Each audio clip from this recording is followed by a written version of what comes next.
ગામે દિવાયત ખબર પર નોટનો વરસાદ થયો છે।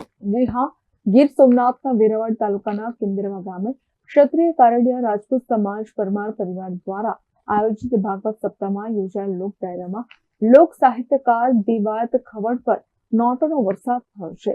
આ ભાગવત સપ્તાહમાં કાર્યક્રમમાં પૂર્વ ભાજપ પ્રમુખ માનસિંહ પરમાર, દિલીપસિંહ બારડ, રાજવીરસિંહ ઝાલા, તાલાલાના પૂર્વ ધારાસભ્ય ગોવિંદ પરમાર, શિવાભાઈ સોલંકી સહિતના આગેવાનોએ નોટનો વરસાદ કર્યો હતો, જે અંતર્ગત હજારોની સંખ્યામાં જનમેદની આ કાર્યક્રમ નિહાળવા માટે ઉમટી પડી હતી।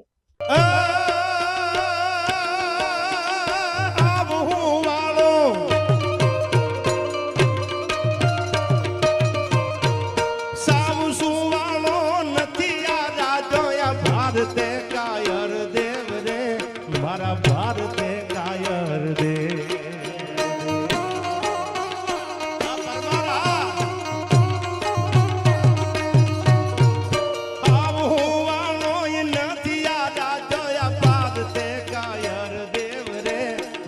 भारते कायर दे